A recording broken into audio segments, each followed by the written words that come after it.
Through the hills of Ohio runs a railroad, 10 railroads actually, under the umbrella of an organization called the Ohio Central Railroad System. Holding the umbrella is an entrepreneur who fell in love with trains as a young boy. He loved the Lionel that circled around the Christmas tree as much as he loved the big black steam engines that thundered down the tracks near his home. Years later, that love would become his life.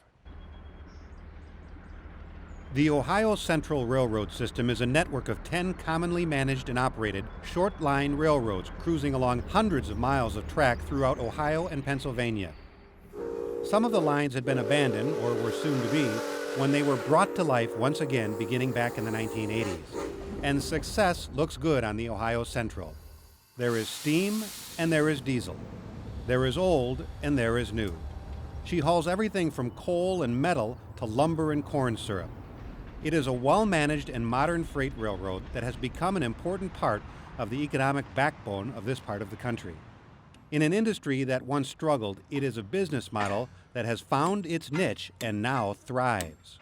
The railroad has found that it is not unusual to provide service to customers who are more than willing to pay for it. What we've been able to do is focus on the level of service, dedicated service, and employ a group of people who are extremely energized and understand the value of the service that they provide. In the nature of our railroads, they're all regionally located. We would like the areas to think of them as their own hometown railroad. That gives us an identity factor that we use to market. We empower all of our employees, our supervisors, our managers, our hourly folks, to make the decisions that are needed to be made every day so they can best run their railroad. They do not need to come back to corporate for other than support. The biggest challenge is to try to take an industry that has a reputation that may not be most favorable and let the customer or prospective customer know that you have changed. Many times we do that by challenging, by explaining that if we're given an opportunity, we can quickly prove or disprove if we have changed to become better in the service field. Customers were willing to take that chance, and we were able to demonstrate that we, in fact, were a much different industry as a short line. Command Central for the Ohio Central Southern Line is here in Coshocton, Ohio, where 10 railroads carrying tens of thousands of carloads of freight each year are meticulously managed, scheduled, and maintained. Used here is a cutting-edge, modern, high-tech computerized control system called Sentinel, manufactured by Quantum. It drastically cuts down on the amount of time needed to perform various tasks and nearly eliminates any possibility of human error. It is 21st century railroading. Previous to purchasing Quantum system, we did everything by hand. Everything was handwritten on blocked papers, and we dispatched the entire railroad system, which we were dispatching about 280 miles of system without the aid of a computer. Basically, it was all done the old-fashioned way. So we purchased this Quantum system earlier this year, and that allows us to put everything on computer, and it takes most of the human error out of it. A train will call in and request a segment of track, and each one of these little things is a segment, and tell us how many segments or what direction he wants to go, and we will issue these tracks via the computer to him.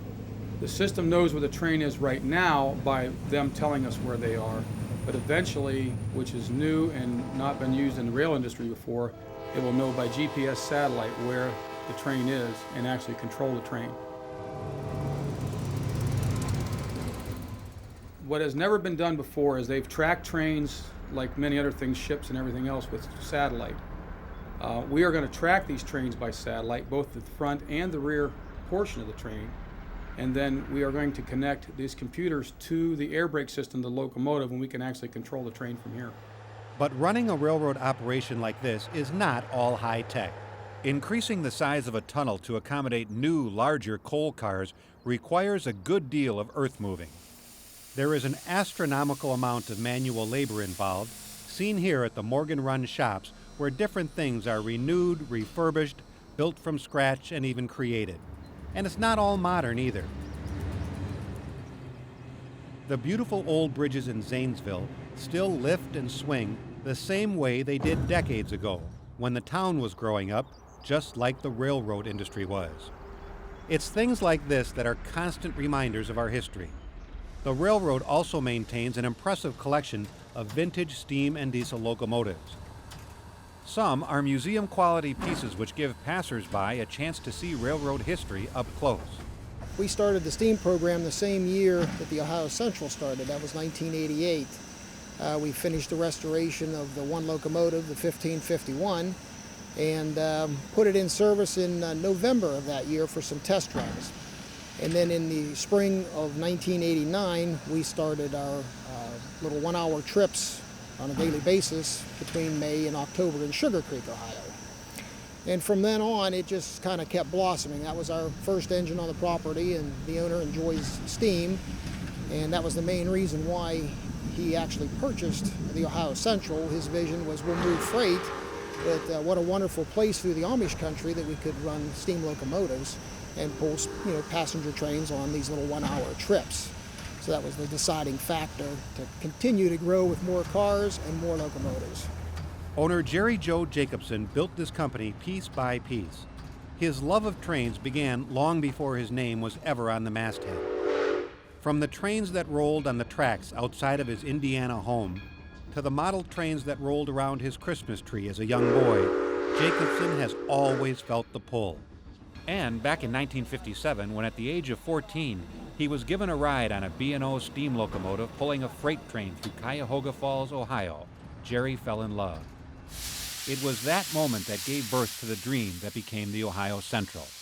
That's a shame because young kids now don't get the thrill or sight of a steam locomotive. They just have to see one at an amusement park or in a museum somewhere, and that's all that's left. So we're still running ours around town here in Coshocton on the Ohio Central. And we enjoy it very much, and I'm sure it surprises a lot of people to see an old steam engine still running. And it's a fun thing to come to. It's a great thing for grandchildren, especially the little boys. This is the Barbie doll for the little boys. The big steam locomotive, the real thing. The sight, the smell, the sound, that's the great stuff. The heat off the boiler, the sound of the whistle and everything else, that's all one big package of enjoyment and thrill. The future for the Ohio Central is bright, I believe, as the people that have made this company what it is today, and that is virtually everybody. We have an ethanol plant under construction. It is due to come online in October. We are now employing technology that short lines would not have thought of using, such as positive train control, satellite technology. We have expanded our system from one railroad to 10, and today we operate just under 600 miles. And we have approximately 95 locomotives to service those customers. It's probably safe to say that one reason Jerry Joe Jacobson and the Ohio Central have been so successful is because they are able to provide customers with exactly what they want and exactly what they need. Another reason has got to be that Jerry Joe Jacobson and his employees obviously love railroading and everything about it, both old and new.